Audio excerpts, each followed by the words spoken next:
I haven't slept right since. I moved into this apartment. It's not just the usual tossing and turning or struggling to get comfortable. No, I wake up every single night, like clockwork, somewhere between 2 and 3 a.m. No noise, no nightmares.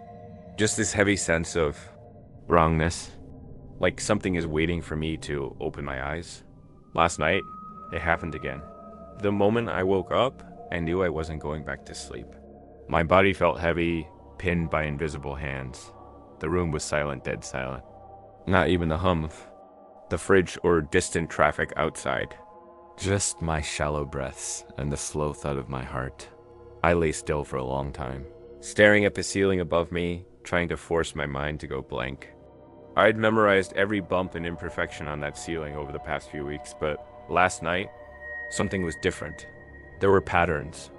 Thin lines that didn't belong. At first, I thought they were cracks in the paint. Maybe the building was just old and settling, but as my eyes adjusted and the shadows shifted, I realized the lines weren't random at all. They were letters. Tiny, spidery letters etched directly into the ceiling.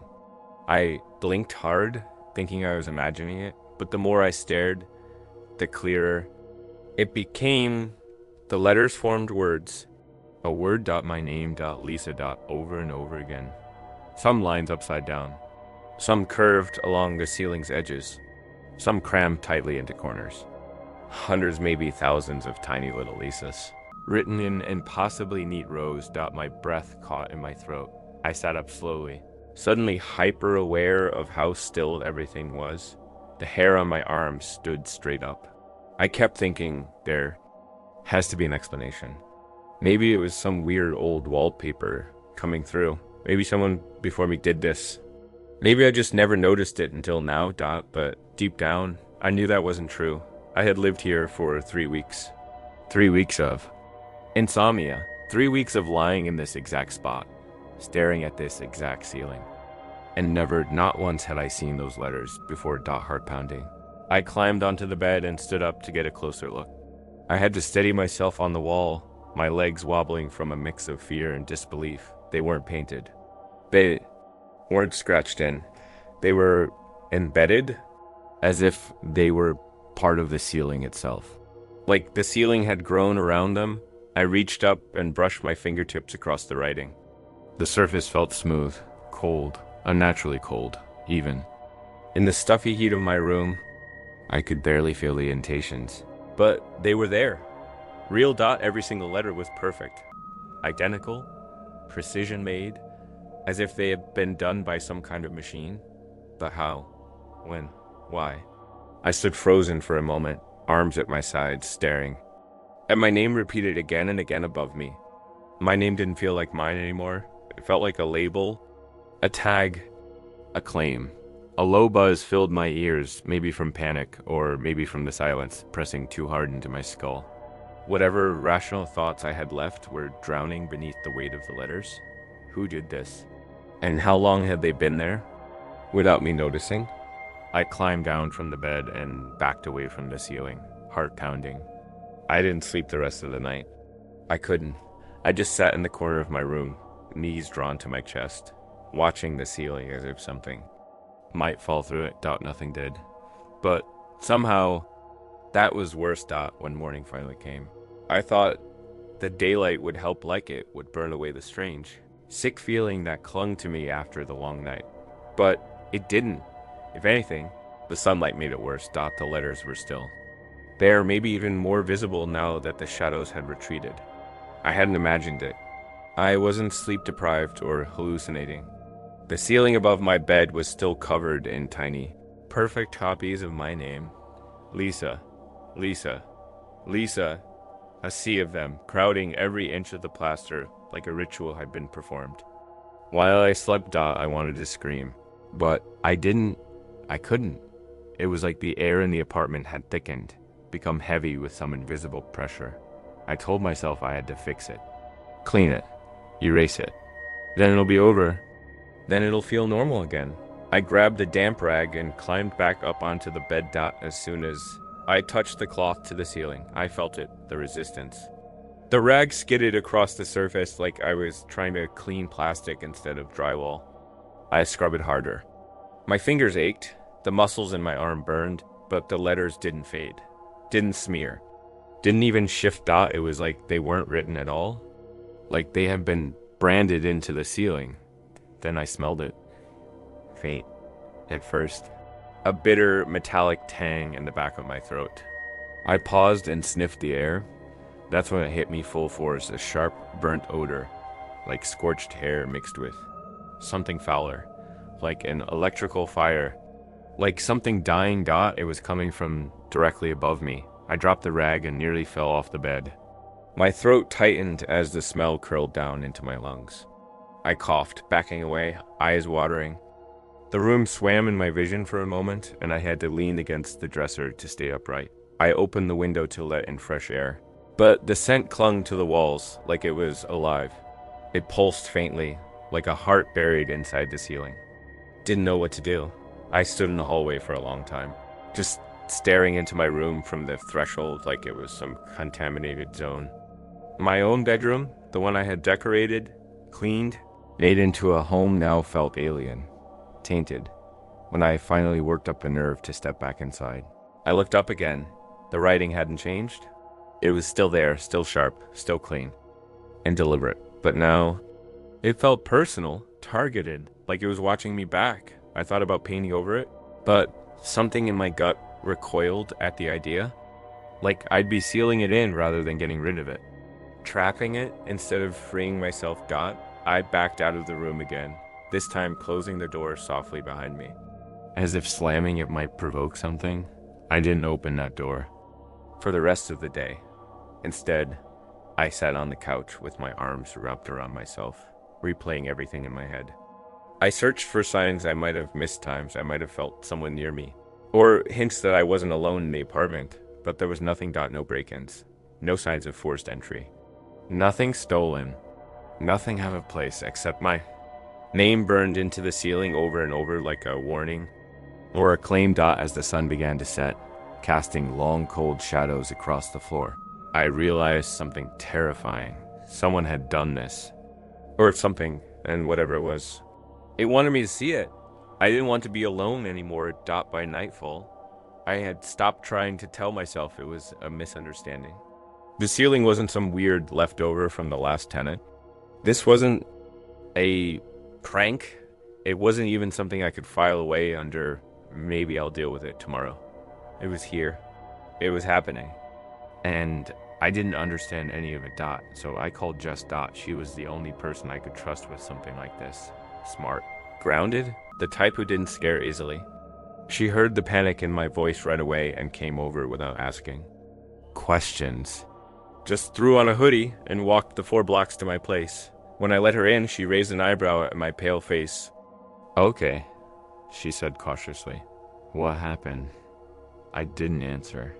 I just pointed toward the bedroom. Jess followed me in, her footsteps slowing as she crossed the threshold. I could tell she thought I was exaggerating until she looked up. At first, she squinted. Are those cracks? I shook my head silently. Asterisk, she climbed onto the bed like I had, balancing carefully, leaning close to the ceiling. Then her body stiffened. Her hand reached out, hovered just beneath the writing. She turned to look at me, her face pale. Lisa, she whispered. That's your name. A lot. Like, a lot. I nodded, not trusting myself to speak. She stepped down slowly, brows furrowed. It's so clean. Perfect. It looks printed or something? Who the hell would do this? I don't know, I said. I didn't see it until last night. That's insane. You've been here for weeks. I know. We sat in the living room for a while. Jess kept glancing at the bedroom door like she expected something to crawl out of it. I told her about the smell, about how the writing wouldn't come off, about the way it felt like the air was pressing down on me. Jess didn't say much at first. Just listened, nodding occasionally. Finally, she pulled out her phone. Okay, let's see if anyone else has experienced anything like this. We ended up down a digital rabbit hole. Reddit threads, obscure paranormal forums, Quora posts with one comment from 10 years ago. At first, it was just noise ghost stories, conspiracy theories, dumb pranks, but then we found something that made both of us sit up. It was a post from a user with a throwaway account. No picture. Just a story. Moved into a new place and started seeing my name written in strange places, ceiling, mirror, walls. It was faint at first, then it got clearer. I thought I was losing my mind until it started changing. One night it said, "Come to me." There was an address. I didn't go. I should have destroyed the mirror when I had the chance. The comments below were a mix of mockery and fear, but a few stood out. Mine said the same thing, "Come to me." I moved out. Didn't help. You need to cleanse your space. It's not a ghost. It's something worse. Don't answer it. Don't. Feed it. Jess stared at the screen, then at me. "Lisa, this is creepy." Too specific to ignore. I nodded slowly. My mouth was dry. "So, what do we do?" "We watch it," she said. "Set up a camera. If something's happening while you sleep, we need to catch it, just in case." I didn't like the idea, but I liked not knowing even less. We grabbed my old phone and tripod and set it up at the foot of the bed, angled to capture the ceiling. The red recording light blinked to life. Jess insisted on staying the night. I didn't argue. As we set up blankets on the living room floor. Max, the neighbor's cat who'd taken a liking to my place, wandered into the doorway of my bedroom. He stopped there. Just stopped staring. His fur puffed up, tail twitching. He didn't move, didn't blink.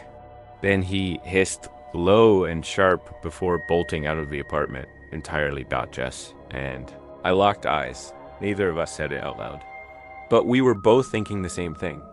The camera might catch something, and we might not want to see it. We barely slept that night. Jess and I curled up on the couch in the living room, pretending to relax with a horror movie playing in the background. But every creak from the apartment, every gust of wind against the windows made us flinch. I don't even remember closing my eyes. One moment I was staring at the hallway, and the next, it was morning. The light outside had shifted from cold blue to pale gold. A sliver of sun spilled onto the floor like nothing had happened. But I knew something had. I could feel it in my gut. Jess woke up with a start, her hair a tangled mess, and looked at me. "We checked the footage?" I nodded. My stomach churned as I unplugged the phone and opened the video. The recording had started right after we left the room. The phone captured the bed, the wall behind it, and most importantly, the ceiling still etched with my name, as clear and cruel as ever. We fast-forwarded through the first hour. Nothing. Just static calm. The occasional movement of blankets as I shifted in my sleep. The shadows from the streetlights outside didn't help. Every flicker made it feel like something was there when a single quotes to Jess rested her chin on her hands. "I bet it's just nothing." Some kind of, then a screen flickered. We both froze. It was subtle, almost like the light dimmed slightly for a second. But the timestamp jumped. A moment skipped. Jess dragged the playback speed to normal. 3:08 a.m. The footage darkened, as if someone had turned down the brightness. The faint glow from the streetlights outside was gone, like something had swallowed it. Then a shape moved in the lower left corner of the frame. We both leaned in. At first, it was just a shadow. No body, no face, just darkness stretching across the wall, creeping upward like spilled ink. It wasn't cast by anything in the room. It had no source. And it moved wrong, like it was alive. My breath hitched as the shadow crept closer to the ceiling. That's when the letters began to change. At first, I thought my eyes were tricking me. But Jess gasped, "Are you seeing that?" My name began to multiply, spreading out across the ceiling like a time lapse of mold growth. The letters deepened in color, going from faint gray to ink black. You would almost hear them scratching into the ceiling, though the video had no sound. Then, the words began to shift. Not random letters anymore. The repetition twisted, realigned, a new sentence formed, letter by letter. "Lisa, come find me." Jess's hand clutched my arm. I couldn't look away. More writing emerged beneath the message, slower, deliberate. An address. We paused the video. It wasn't anywhere I recognized. Some street on the outskirts of town, way past the old highway. Jess looked it up on her phone. The map showed a single pin, An unmarked property. No reviews. No businesses. Just a broken line where the road turned to dirt. Lisa, Jess whispered. You're not actually thinking of going, are you? I didn't answer. Because something inside me, something small and buried, was already leaning toward yes. Jess must have seen the look on my face. Don't, please. You saw what we saw. This isn't someone playing a joke. This is something else. Something wrong. I wanted to agree with her, but I couldn't shake the feeling crawling inside my head. Like something was threading into my thoughts, pulling me forward. The room felt heavier. The writing on the ceiling looked darker than before. Max the cat hadn't come back. That thought chilled me more than I wanted to admit. Jess stood, pacing. We should delete the video, burn some sage. Call a priest. Move. I don't care, but going to that address, that's exactly what it wants. She wasn't wrong, but the message had worked. It had hooked itself under my skin, where logic couldn't reach. Come find me. Not a threat, not a warning. A summons, and even though every part of me screamed not to, I needed to know what was waiting. I waited until Jess was asleep.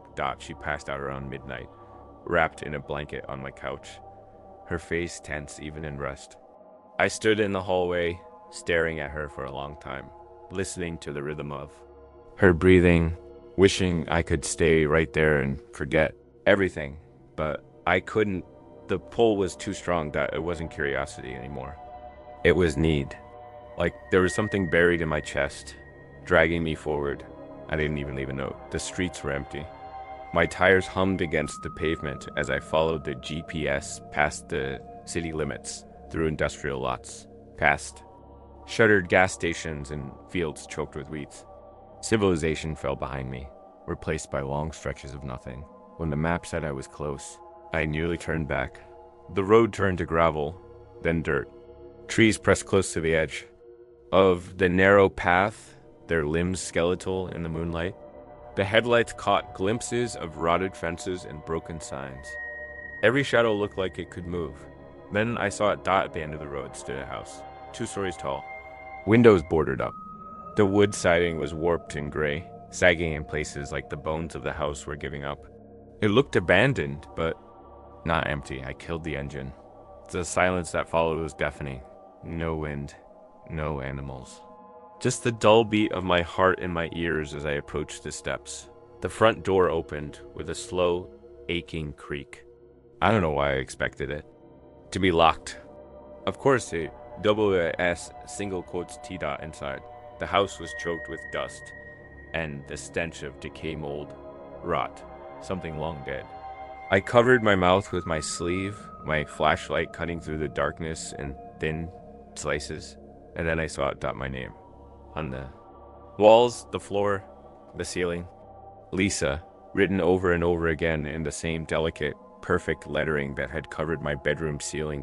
Thousands of them, layered on top of each other, crawling up the banister, dripping down the wallpaper. Some scrawled fresh, some faded, some smeared, like they tried to move. The writing led me, like a trail, down a narrow hallway and through a half-collapsed door into the basement. I hesitated at the top of the stairs. It was pitch black below. The air smelled worse, thicker, wetter, like something festering, but I couldn't stop. My legs moved on. Their own. The stairs groaned with each step. The wood felt soft, unstable, like it could collapse at any second. My flashlight flickered once, and I froze. Then it came back on. The basement was mostly empty. Just concrete walls, broken shelves, and a mirror. It stood, propped in the far corner, warped and coated in grime. But even through the dust, I saw it. My name carved deep into the glass like it had been scratched in with a blade. I moved closer. My reflection was faint, muted by dirt and distortion. Then it changed. Something moved behind me in the glass. A shape. A tall, thin figure.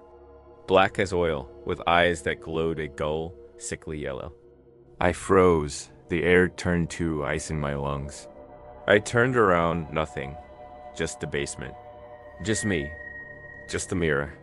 I looked back, and the figure was still there, dot closer now. Standing right behind me in the reflection. Its hand reached forward, pressing against the inside of the glass, distorting the surface like liquid. The glass didn't crack. It bent like it was soft. The letters in the mirror began to move. They shifted, reforming, welcome, Lisa.